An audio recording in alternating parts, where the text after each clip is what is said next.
Research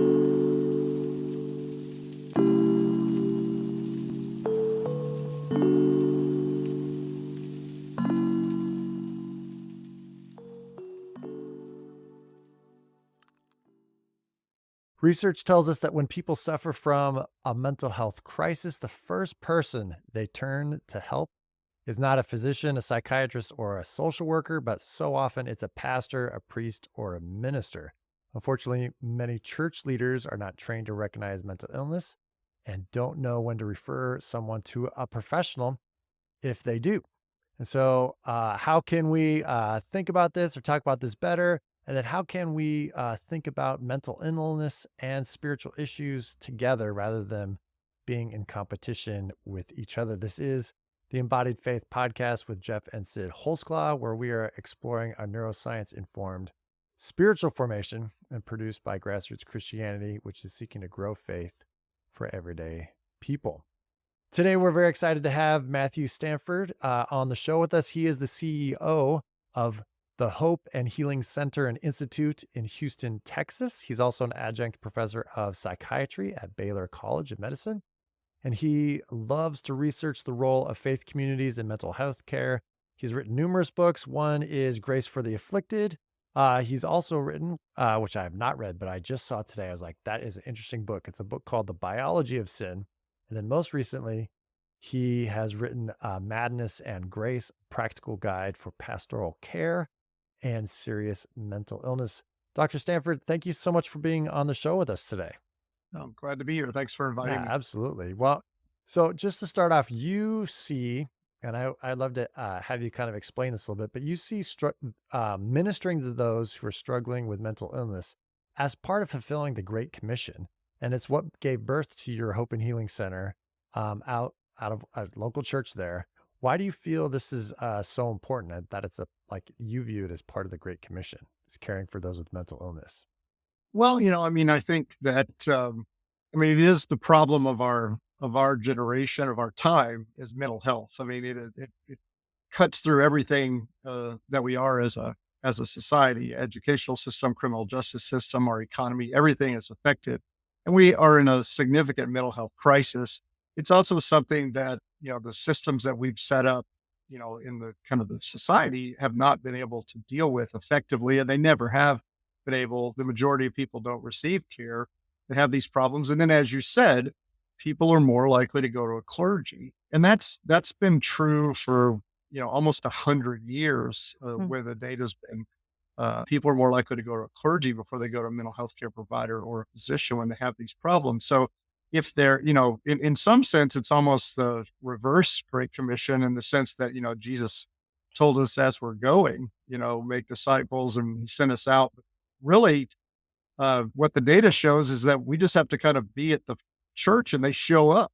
And Mm. so, I've often called mental health kind of the mission field of the 21st century, because it isn't just in the United States that people are struggling. If you talk to missionaries, trauma and things in other parts of the world, where there aren't even functioning mental health care systems at all, a lot of times, they're desperate for resources to help with that. So I think it's a great open door. I've seen that, my own career, where I had open doors to work in Libya with Muslim populations because of trauma during the revolution, and Syrian refugees and different things like that, as well as here in the US, where I know that people that would never walk into the door of a church to go there for service will go there because they need Mm. assistance. Yeah, thanks for and you before we jumped on, you said that even people who are not churched will still seek out Right. we would say like a religious professional before they would seek out a mental health Right. professional. Is that right? Has Absolutely. That's what the data, and that's governmental data. That's not something that I gather or somebody else. The government gathers data on where people go first when they're seeking assistance and things like that. And the largest subset go to clergy. And it doesn't matter whether they're people of faith or they're associated with a faith community. So in some sense, it's a very, if you want to look at it from an evangelistic perspective as well, I mean, people are showing up. The problem is that clergy, really, ministry staff, congregants really aren't equipped to recognize what walks in, because people don't say, well, I'm here because I have bipolar disorder. They're here because I lost another job or I'm not getting along with my wife or whatever. And they just don't pick up on it. Plus, I think a lot of times we kind of have spiritual blinders on. If it walks in the door of the church, it's got to be a spiritual Mm. issue. And so we got to try to put it into that context. And I think that's a very short sighted idea of what it is to be a church. So, Well, le Yeah, this I was gonna say, oh, let's do the, a spirit choose your own adventure here because you mentioned those 2 things as well. How do you recognize them, as spiritual? And then we also have, like, the spiritual blinders. So I don't know which direction we wanna go. Sid, were you gonna go one of those 2 directions? Were you gonna go somewhere else?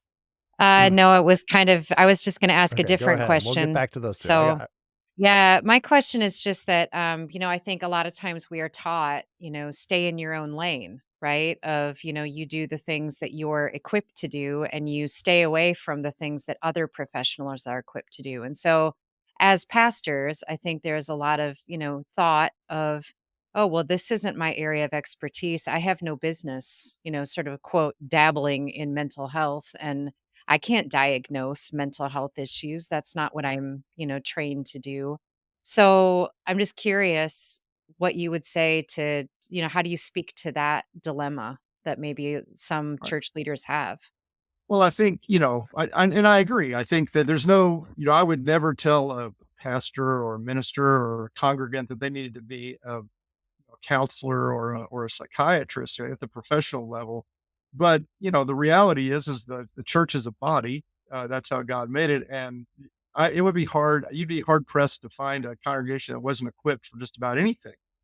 If you think about the talents all the individuals have. So for us, we do a lot of training with faith communities. We trained over 6,000 clergy and ministry staff here in Houston, and we're in 500 congregations and set up supportive services there. You just have to know how to recognize a mental health care problem. That what literally the difference between what is sitting in front of me is a mental health care problem or not, and then know how to connect that person to professional care, and then have within your faith community supportive opportunities, much like you would have for anyone. I mean, we offer support. I oftentimes, it's what you said. It's a great question the way you ask it, because a lot of times people say, they will say that, well, I don't know anything about mental health.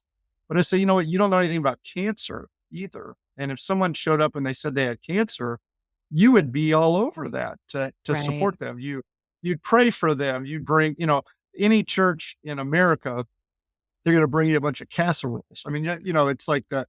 But oftentimes, mental health has been called the no casserole illness because nobody Yeah. brings you a casserole when they think or you send the youth group over to mow their grass, or you offer them some money from the benevolence fund or whatever. And so at some level, if we do nothing more for people and families with mental health issues than what we do for other individuals that have concerns or problems or distress, then we would be making a kind of a big leap forward from where we are. But I also would say this, I would say there's no issue that isn't spiritual or have some spiritual aspect to it. I mean, I literally I was teaching a Sunday school class, and we're just in a section of Mark where Jesus literally tells his disciples, someone gives you a cup of cold water because you come in my name, you'll never lose their reward. Okay, well, I mean, there you go. I mean, how simple is that? So if somebody shows up and they say they have a transportation problem and you help them with that, well, and that's spiritual. And so when I said spiritual blinders earlier, what I think is a lot of times we try to dilute it down to this is what is the spiritual Mhm. component of this, and we lose the opportunity to just serve someone. And the fact that people are more likely to go to a clergy or really, in a sense, a church first is a great opportunity for us to kind of step into a problem that the world really has not been able to effectively us- uh, take care of, Yeah. and really, make ourselves to some extent more relevant to people who are outside the church, that we really are interested in real world Mm, problems.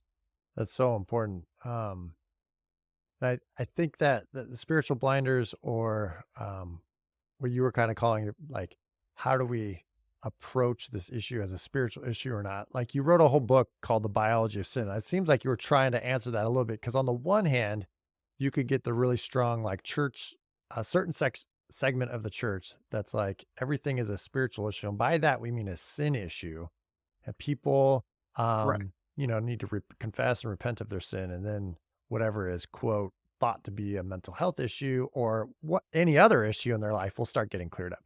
Then the other extreme would be, hey, people are struggling with mental health issues. We shouldn't even bring up sin. These people are not sinning. Sin is not even involved. And it seems like you were trying to kind of talk to both sides of that conversation a little bit in that book. Is that right? Why do you feel it's important to how do you hold those things together? I did write that book because there's a lot of confusion. Christians are unfortunately kind of generally afraid of science. A lot of that's come from these kind of ridiculous kind of creation evolution wars that have gone on for a long time. And, the fallout from that is that people then kind of just dismiss science altogether. And I am a scientist. I have a PhD in neuroscience and I've been a scientist my whole life. And so I've never really seen the conflict that, most of the time it's non-scientists that are saying that. But, when you talk about mental health problems, you do have one extreme in Christendom that will say all mental health problems are Mhm. sin, like you said. So a person's depressed, depression's a sin. A person's has anxiety, anxiety's a sin. And, schizophrenia is demonic possession. I mean, they're way on one extreme. And you're right. On the other end, people might say, well, this has nothing to do with church and, send them away to get help and, whatever. But there are, in mental health, we do have behavior and thought patterns, and some of those, the Bible says are sin. And so, so for instance, drunkenness, for instance, in the Bible is a sin. But clearly, substance use disorder is, we also can look at it from a different perspective and say it's a mental health problem. That does, by calling it a mental health problem, that doesn't mean that it's not a sin. It also doesn't mean that we can't treat it to some extent. But people get very confused. And so when, they say, oh, well, you're the psychologist and you want to just call everything a disorder. Well, I think you can look at some disorders from one perspective, from a spiritual perspective, and they could be sin, and others you can look at it from another side and that you can think of as disorder. Nobody, as I said in that book, actually, no one says it's a good thing to have a Mhm. disorder. I mean, disorder means that it's not ordered, and it needs to be fixed. So, but not all disorder is Mhm. sin.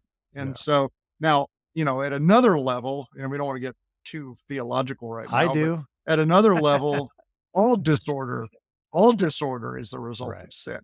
So Yeah, we could start at absolutely. an original, yeah, we could start at an original sin level and say anything that isn't within the natural order that God has had, ordained from the beginning is the result of sin. So could, at some level, I say depression was the result of original sin? Well, yeah, absolutely.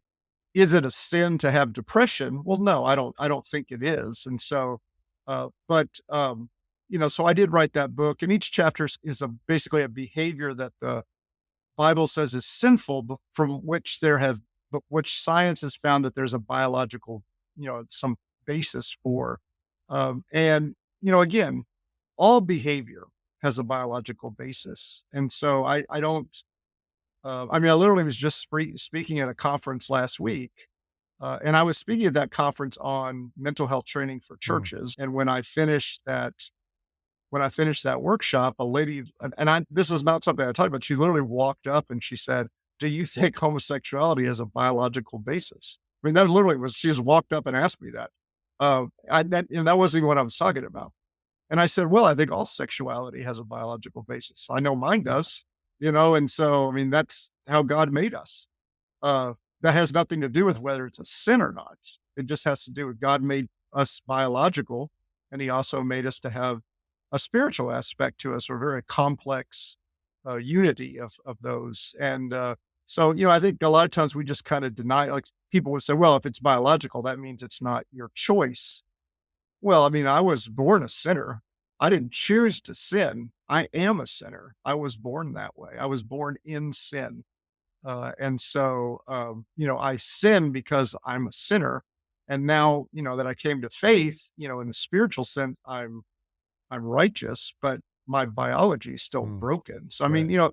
we can think through these things. I meese are not, since I always say it's not rocket science. It's hard to land a rocket on the moon. It's not hard to think about these things. and be a little smarter about them. So I think, Christians need to be a little bit smarter about the fact that we are biological, that these things are biologically driven, but that's not at all what, Sure. the writers of the scriptures were trying to delineate, biological or not Well, biological. it's not rocket science, but it is brain science though, isn't it? It is brain So science, the but way I often talk about it is that we are made on the sixth day, which is the day that all the other animals were made, and so it's proper and good to investigate what our life is like as animals, if just to say it as plainly as that. And yet we are also by God invited into the seventh day, which seems to be only something that humans, we're made in God's image, and so you know we are both. We have animal natures, we have these physical, animal, biological, neurological realities that are us. And then we also have some sort of spiritual reality. So that's kind of what, this podcast is trying to get at is that we have these two parts of us. Right, And so mental illness, we can take that seriously, but not allow that as like as an right, excuse for sin. But then conversely, we shouldn't just say, "Oh, mental illness is sin," and let's just, yeah, right. I mean, if you have a mental illness, you certainly can hmm sin, and it have nothing to do with your right, mental illness. I mean, you can, and so, and you can't just if you have a mental illness and it makes it, it certainly if it impairs your ability to control your behavior and you do sin, you can't just blame that on your mental illness. It's you're still yeah, culpable for that behavior. Yeah, but again, the thing is that not all mental illness is a sin, and not all sin would be deemed a disorder or anything like that. So, but we are biological, and so I don't think there's any. I like to think about us as kind of, and I do in all my books. I kind of describe us as kind of four facets to ourselves. So like Luke 2:52 says, Jesus grew in wisdom and mm, stature and favor with God and man. So body, mind, spirit, and relationships. Um, and I think when I see a person with a mental health problem that we're working with, I see that they're affected at all those levels. And so we want to intervene at all those levels. We don't want to just say, well, all you got to do is read the Psalms and your depression will go away. Because I think reading the Psalms is a great idea, but I don't know that it's a treatment for a a a disorder that has a biological sure, aspect to it. Not to say it doesn't have mental aspects and things like that. Not to say that it can't even affect you spiritually, but I don't think that that's the only thing you do. Just like I don't just throw medicine at somebody and say that's all you sure, need. I mean, I've rarely ever seen a client that just takes medication and that fixes right, everything. That's just one tool. So, I mean, as people of faith, that read the scriptures, we can see that God's made us as a very complex being. And a lot of times it's interesting. I'll see Christians that say, "Oh, well, you just try to say everything's biological, and so you dismiss sin." But then they do what I would consider the exact same thing. They say, "Well, it's all spiritual." right, And they completely deny the existence of our right, physical body. And I say both of those are wrong. Both of those are wrong. We're this unity, and God made us biological. I mean, I've said in talks I've given before and things I've written that our biological body is just as important to God as our spiritual amen, nature. He made them, Amen. and Yeah. so people don't like to hear that sometimes because they have that Sunday school idea that we're just going to disappear, like poof, we're gonna be in the clouds, with wings and a harp or something and no body. But at the end of the book, it says we get the body back, yeah, and it's this body. And so, and where he's gonna come to us and we're gonna live in a physical way together, in a way we can't understand at this point. But the physical nature is very important to all of this. And I've just been very interested in how excuse me, how people control or can't control their behavior. That's what led me to be in this whole field that I'm in. yeah, So, speaking on that point of people being able to control or not being able to control their behavior, that would, from what I'm hearing you say, that sounds like that would be one of the indicators for someone who's maybe in the clergy, right? And someone comes in and starts talking about a personal thing that's going on, and there begins to be this pattern that emerges of I can't control it at all. Like I've tried or I can't like so what might be some of the other indicators that the person who's talking with us may be exhibiting signs of a mental illness? I mean, I think the first thing is, to kind of differentiate the difference between just kind of regular mood or thought issues that we all have Right. from disorder. And really, when we say disorder, that we're saying that there's an Mhm. impairment in your function in some way. So we always ask people what we consider the big three. This problem that you just came to talk to me about, how's it affecting you on your job? How's it affecting you in your relationships? And if you go to school, how's it affecting you in school? So if it's causing you to lose jobs, well, then it's impairing your ability to function in at least one sphere of your life. So that's a huge indicator that Yeah. we've crossed the line into disorder. Another thing is the chronicity of it. How long has it been around? I mean, if somebody comes in and says, I'm really down today and I just can't seem to get going. And you say, well, how long has this been going on? And they say, well, it just started yesterday. I had a fight with my mom. Okay. Well, that's not, but if they say, yeah, it's really been going on for about 6 weeks. Well, that's serious. I mean, that's significant. And then how is this affecting your ability? Well, I've been missing a lot of work because I can't get up and get going. Well, at that point right there, I would suggest that this person is at a point where they're going to probably need to get at least some assessment to determine whether there's what's going on. I mean, this is Right. not something that they're going to just be able to walk through themselves. They've already explained that to you. And then, there we actually use a little kind of 6-item scale. It's actually in the book Madness and Grace that you mentioned. And it's just 6 items where you kind of ask the person how they've been over the last month. And there's some cutoff scores of if you score above a certain level, then that's suggested that you need to see a mental health care provider. And it just makes it very easy. And it's just things like, have you over the first one is over the last 30 days, how often have you been so sad that nothing would cheer you up? So it really gets away from things like just being sad or Right. worried. I mean, being sad is everybody's sad sometimes and everybody worries sometimes, but that doesn't mean you have an anxiety disorder or depression. So it's all about functionality, kind of timeline or chronicity, and kind of intensity. That's the other way. How intense is this? Depression's a very dark pit, whereas sadness is just kind of the blues. So kind of where is the person on that kind of intensity level? Yeah, and that's really helpful, just to hear those things, and I mean, that's kinda so I'm a coach and a spiritual director, that's sort of the similar criteria that I use too, when it's like, if it's Right. disrupting someone's life, then it's, beyond what we could do through coaching or spiritual Yeah, and direction. don't worry about names. That's the thing it's the first Yeah, thing we tell in our training. Don't worry about diagnosis. Let me worry about that. Okay. yeah, I don't care if it's depression and anxiety disorder or schizophrenia or whatever. I don't care. All I'm trying to determine is the level of psychological distress that you're at a level that's impairing your functioning? And is it at a level or intensity in which a mental health care provider is going to be necessary to help us walk through this with you? mhm, And that's all you need to think about. So it's just recognizing that what's in front of you is a mental health problem. You don't care what kind of problem it is. right, And that gets back to your original question about like trying not getting outside of your lane.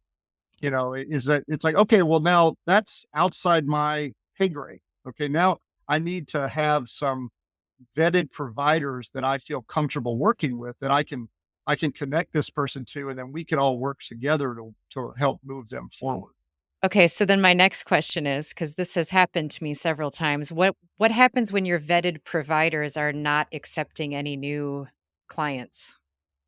Yeah, that's why you gotta yeah, that's a great question, and that's why you have to and that's why I will say that, you guys had asked me before we got on, what's the of these 4 R's that we talk about recognizing, refer, relating to the person in distress, and restoration. What did I think was the most difficult one? Well, referral is without a doubt the most difficult one because Yeah. there are factors that you don't have any control over, so, um, Yeah, and when and that's someone the is problem. in when someone is in that place of really, really struggling and the soonest they could get in to see somebody is, 3 to 6 Right, months from now, absolutely. it So doesn't you feel have like a to good choice. You've got to, in that, and churches struggle with the referral list, and they usually can put a referral list together the first time, but they can't keep it up to date. It Yeah, has to, at a minimum, somebody has to go through that referral list every single month and call through it and make sure that they still take the same Mm. insurances, that they still are taking clients, things like that. There's nothing worse than someone giving you a phone number to connect and you call and they go, they can't help. Yeah, for Because sure. what our data shows is that it actually drives people away from getting help. They usually won't come back and ask again. So Wow. uh, so it's a couple things that we recommend. Number one, you got to constantly go through the referral list. You got to have a lot of options for people. So different options for resource level. So, wherever you live, there's likely an indigent system for people that don't have resources. You Yeah. need to understand how that works. The church, and so you need to understand who you call and how long it's going to take, things like that. You need to have taken into account the possibility the church offer some benevolence, will they pay for medication one time, two times? Will they pay for 3 sessions of therapy? When you're making that referral list, you ask them, if you're on our referral list, would you be willing to see somebody on a sliding scale, even though they don't normally do that? I mean, we have over 1,000 providers on our database here at the Hope and Healing Center, all vetted. And we have lots of relationships that provide us services in ways that they don't provide other That's people. great. Yeah. You need to have primary care physicians on there as well. So if someone comes in and they're not going to be able to see a psychiatrist for 6, 8 weeks or even longer, well, maybe a primary care, I don't like that, but maybe a primary care physician can start them on medication to kind of bridge them.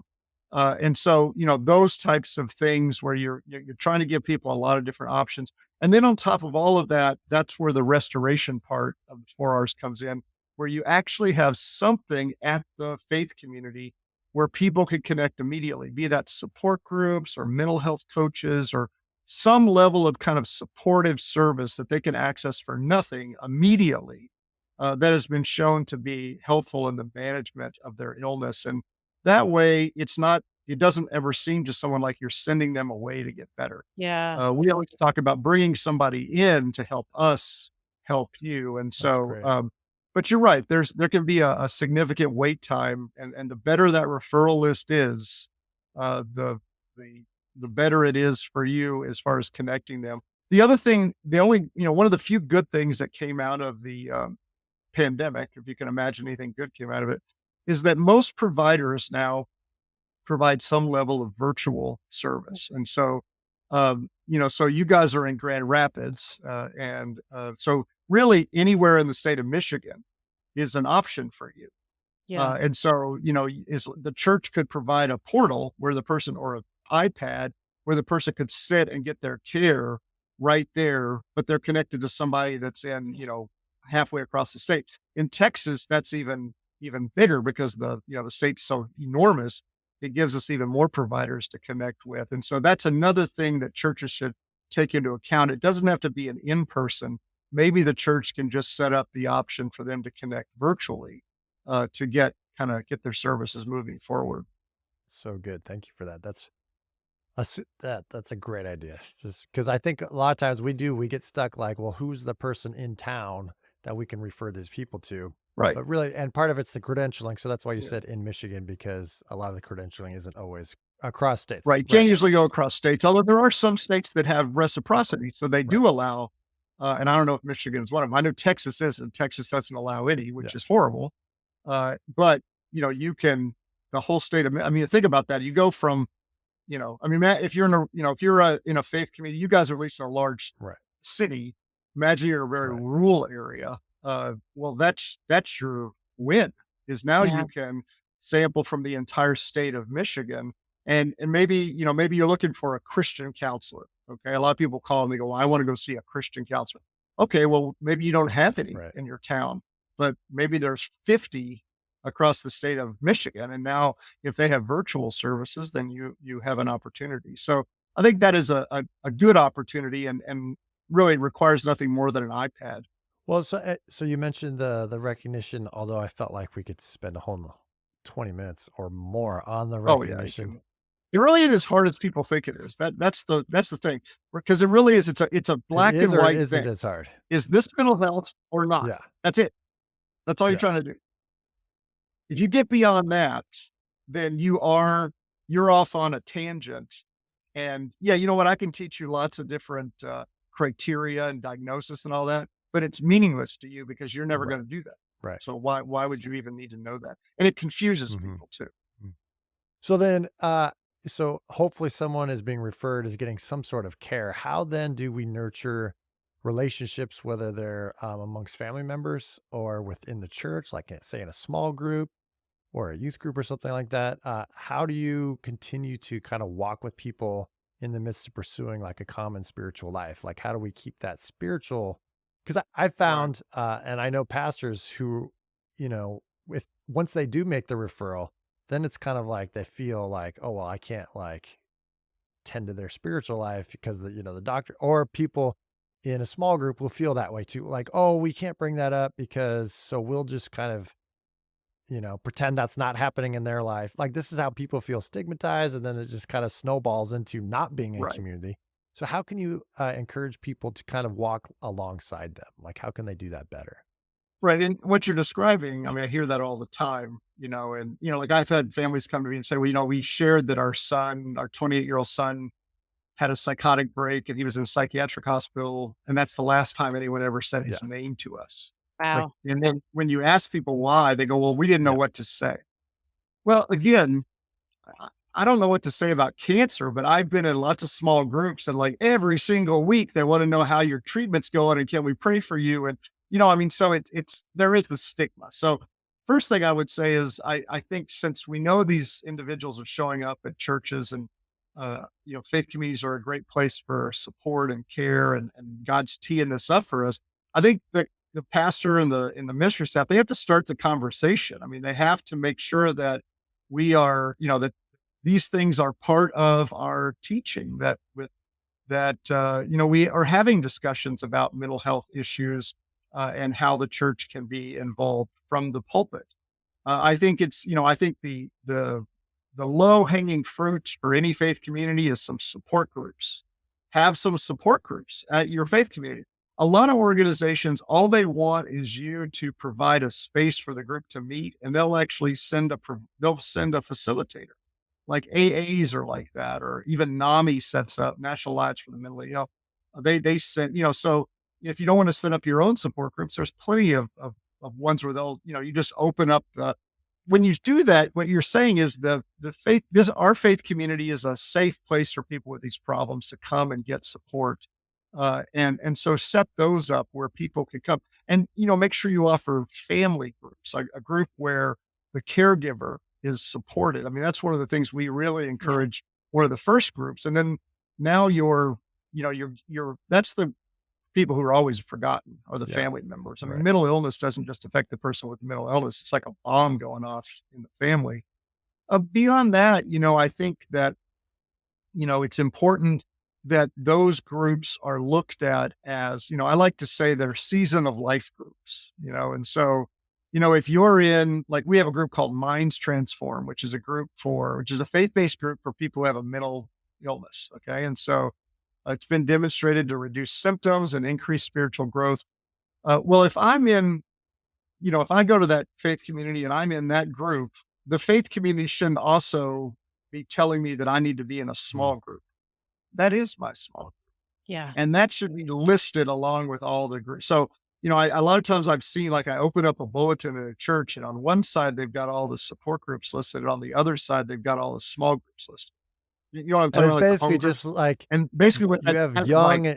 this is the crazy side of the Yes. bulletin, and this is the Yeah, that's normal just what people it's side. And so communicating. when you don't be on this side, be on this side. And so, or people are like, they're double burdened. Like, oh, well, we want everybody. I mean, how many times you heard a church go, we want everybody in home groups. Yeah. I've been to lots of churches that said that. Maybe that was more kind of 1990s, but certainly, everybody in a home group. Well, if I'm going to celebrate recovery at the church, which is more of an addiction group. And now I also have to be in a home group. Then what you're saying is that my spiritual experience in the Celebrate Recovery is not of value to this Right. church. And so if you list the Celebrate Recovery as one of your small groups and you count the people that go to that as in these additional spiritual groups, how is that person not going to an additional spiritual group Right. beyond Sunday morning? I mean, come on, and so we gotta kind of rethink these. This is what I meant about with spiritual blinders. This can't just be an add-on where it's kind of like a thumb that sticks off the side of the church. it's part of the life of the church. And so we're not just caring for people that are pregnant and have cancer or whatever. When people have mental health problem, we are we're Mm. caring for them. And that's part of who we are as the people of God.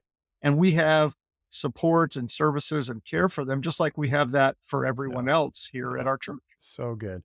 Well, so the two things I got to summarize, just to summarize that, is let's treat these things and relate with people as you would if it was a physical illness. Ask about it, bring the casserole, figure out carpooling, Absolutely. childcare, right? You support them in the same ways. And then for you all involved with churches, the way you talk and then how you print out your physical like order of small groups or celebration, recovery groups, like let these all be represented as the spiritual life of the church. I think that's so important. Well, thank you so much for being on with us today. This again, I was just like, I could ask so many questions, but I know you put the time into your most recent book, Madness and Grace: A Practical Guide to Pastoral Care and Serious Mental Illness. So if I'll put that in the show notes. So if any of you listeners are wondering, hey, how can I hear more about this? Check out that book. And then where else can people find what you're doing or the group that you're doing or other resources that you're putting out? Yeah, we have a podcast as well, the Madness and Grace podcast, and it's all things mental health and faith.